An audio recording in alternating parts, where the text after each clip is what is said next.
Kemarin kita sudah membedah bagaimana Timor Leste nyaris tidak berkutik dalam sengketa gas yang berlarut-larut dengan Australia. Sebuah negara kecil yang selama bertahun-tahun terjebak dalam tarik-menarik kepentingan energi bernilai puluhan miliar dolar. Tapi hari ini pertanyaannya jauh lebih besar, jauh lebih dekat, dan mungkin jauh lebih tidak nyaman. Apakah Indonesia benar-benar aman, atau justru kita sedang dicengkram lebih kuat? Hanya saja caranya jauh lebih sunyi, jauh lebih rapi, dan jauh lebih sistematis. Sementara kita sibuk menatap ke utara, mengamati dinamika Amerika Serikat dan Tiongkok di Indo-Pasifik, raksasa dari selatan ini bergerak tanpa banyak suara. Mereka tidak datang dengan ancaman militer terbuka. Mereka tidak mengirim ultimatum keras. Mereka membangun sesuatu yang jauh lebih efektif. Hardware kekuasaan, infrastruktur fisik, rantai pasok, jalur energi, sistem logistik. Semua yang terlihat teknis, netral, bahkan menguntungkan, namun perlahan mengunci sendi-sendi kehidupan kita. Masuk kuartal pertama 2026, Australia bukan lagi sekedar sekutu barat yang mengikuti garis kebijakan Washington. Di bawah kepemimpinan Anthony Albanese, mereka mulai memainkan peran sebagai kekuatan mandiri. Bukan lagi deputi, tetapi arsitek stabilitas kawasan versi mereka sendiri. Momentum simboliknya terjadi ketika Traktat Jakarta ditandatangani bersama Presiden Prabowo Subianto pada 6 Februari 2026. Di depan kamera, itu tampak seperti penguatan persahabatan. Namun dalam bahasa geopolitik, itu adalah integrasi strategis yang lebih dalam dari sekedar diplomasi. Australia sadar satu hal, tanpa Indonesia, mereka adalah benua kaya yang terisolasi. Jalur dagang mereka melewati perairan kita. Stabilitas kawasan mereka bergantung pada kita. Maka strategi terbaik bukanlah konfrontasi, melainkan integrasi. Bukan tekanan langsung, melainkan ketergantungan struktural. Mereka tidak ingin Indonesia lemah. Mereka ingin Indonesia kuat, tetapi kuat dalam sistem yang terhubung langsung dengan kepentingan mereka. Kita sering bangga menyebut diri sebagai Raja Nikel Dunia. Dengan sekitar 36% cadangan global, Indonesia berdiri di pusat revolusi kendaraan listrik. Smelter berdiri megah di Morowali dan Weda Bay. Investasi mengalir. Narasi Indonesia emas digaungkan. Namun di balik semua itu, ada satu fakta mendasar. Nikel bukan satu-satunya komponen baterai. Tanpa litium, baterai hanyalah konsep. Dan disinilah borgol itu dipasang. Australia adalah salah satu produsen litium terbesar dunia. Secara teknis, kombinasi nikel Indonesia dan litium Australia menciptakan kekuatan pasar yang luar biasa. Namun posisi tawarnya tidak simetris. Kita membangun pabrik, membangun tenaga kerja, membangun infrastruktur pengolahan. Tetapi bahan kunci untuk menghidupkan semuanya berada di tangan Canberra. Ketegangan ini memuncak pada Januari 2026 ketika Indonesia memperketat kuota RKAB dan harga nikel dunia melonjak lebih dari 30%. Itu tampak seperti kemenangan, namun kemenangan itu rapuh. Australia memiliki kartu balasan, suplai litium. Pesannya sederhana namun brutal. Jika Indonesia memainkan harga nikel terlalu agresif, pasokan litium bisa menjadi alat tawar. Dalam ekosistem baterai global, satu komponen yang hilang cukup untuk menghentikan seluruh rantai produksi. Bayangkan jika suatu hari hubungan diplomatik memanas. Tidak perlu embargo besar-besaran, cukup perlambatan izin ekspor litium. Dalam hitungan bulan, pabrik-pabrik triliunan rupiah itu bisa kehilangan bahan baku vital. Mesin berhenti, investor panik, pasar terguncang. Inilah wajah ketergantungan fisik. Kita merasa sedang membangun kemandirian industri, padahal kita sedang membangun sistem yang memerlukan restu pasokan dari selapan untuk tetap hidup. Cengkraman itu tidak berhenti di mineral, ia masuk ke perut kita. Indonesia adalah salah satu konsumen mie instan terbesar dunia. Namun sekitar 70% gandum kita bergantung pada Australia. Gandum bukan sekedar komoditas generik. Karakter protein, kadar gluten, warna tepung, semuanya sudah terintegrasi dalam sistem industri pangan kita. Pabrik tepung, produsen roti, mie instan, semua dirancang berdasarkan spesifikasi gandum Australia. Ketika krisis protein melanda pada Februari 2026 dan harga sapi bakalan Australia melonjak hingga $4,80 per kilogram, dampaknya langsung terasa. Biaya mendarat di pelabuhan Indonesia melampaui harga eceran tertinggi yang ditetapkan pemerintah.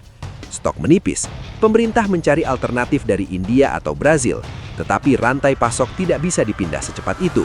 Infrastruktur impor, standar kesehatan hewan, hingga preferensi pasar sudah terlalu lama terhubung ke Australia. Stabilitas harga pangan adalah fondasi stabilitas politik. Australia memahami ini dengan sangat baik. Mereka tidak perlu ancaman militer untuk memberi tekanan. Cukup fluktuasi pasokan gandum atau sapi. Inflasi naik, kepuasan publik turun, pemerintah tertekan. Diplomasi perut adalah bentuk pengaruh paling halus sekaligus paling efektif.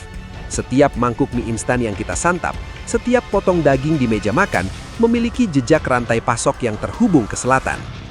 Lalu ada Greater Sunrise di Laut Timor, ladang gas bernilai sekitar 50 miliar dolar AS. Selama bertahun-tahun menjadi simbol sengketa keras antara Australia dan Timor Leste.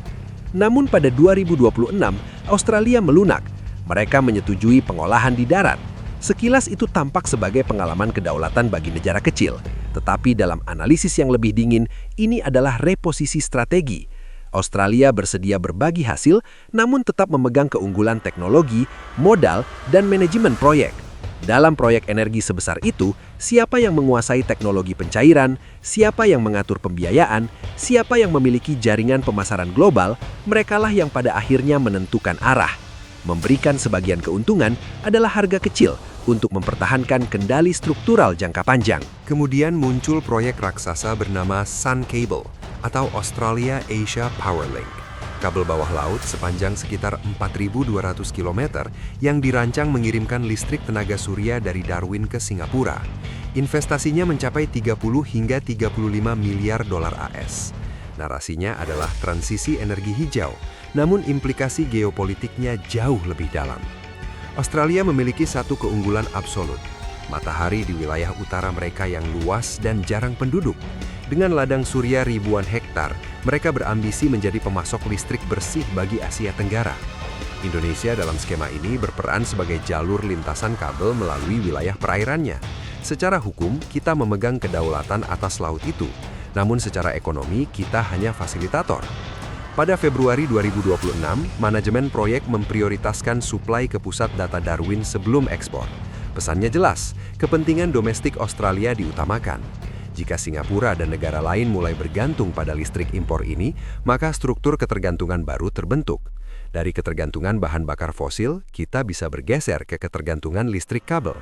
Indonesia mungkin memegang saklar fisiknya, tetapi arus dan tagihannya dikendalikan dari selatan. Geografi memperumit semuanya.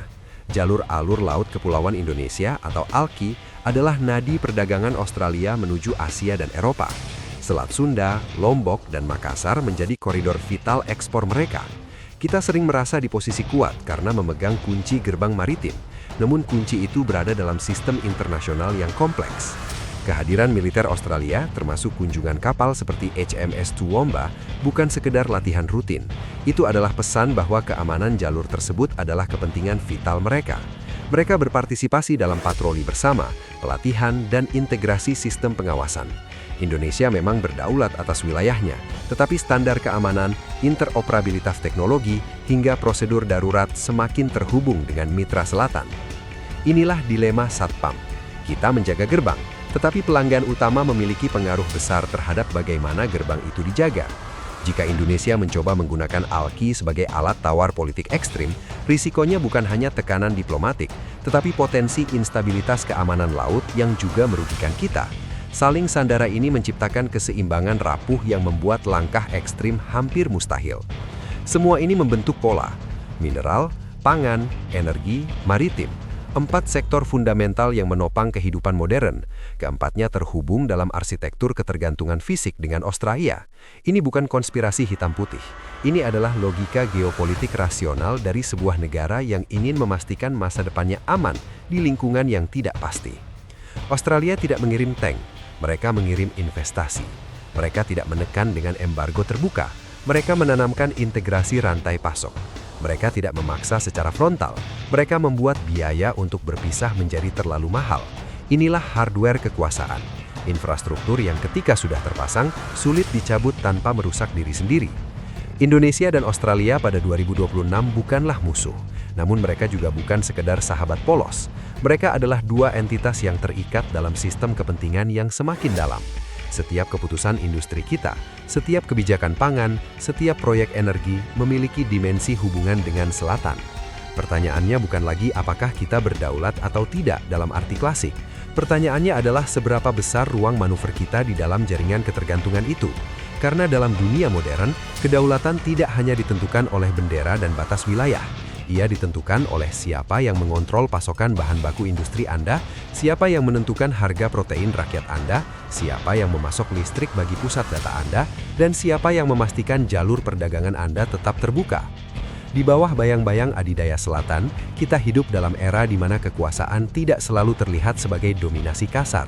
Ia hadir sebagai kerjasama yang saling menguntungkan, namun dengan asimetri tersembunyi. Hardware sudah terpasang, sistem sudah terhubung. Melepaskan diri bukan sekedar keputusan politik, melainkan risiko ekonomi yang nyata. Dan mungkin inilah realitas paling jujur tahun 2026. Indonesia dan Australia tidak bisa saling meninggalkan. Geografi mengikat mereka, ekonomi menyatukan mereka. Namun di dalam keterikatan itu selalu ada pertanyaan tentang siapa yang lebih menentukan arah. Siapa yang memegang saklar terakhir ketika krisis datang? Siapa yang bisa mengencangkan atau melonggarkan baut ketika sistem bergetar? Karena pada akhirnya kekuatan sejati bukan hanya tentang siapa yang memiliki sumber daya, tetapi siapa yang mengontrol konektivitas sumber daya tersebut. Siapa yang mengatur alir, siapa yang menentukan ritme. Dan selama hardware kekuasaan itu semakin dalam tertanam di antara kita, pertanyaan tentang kemandirian akan selalu berdampingan dengan realitas ketergantungan.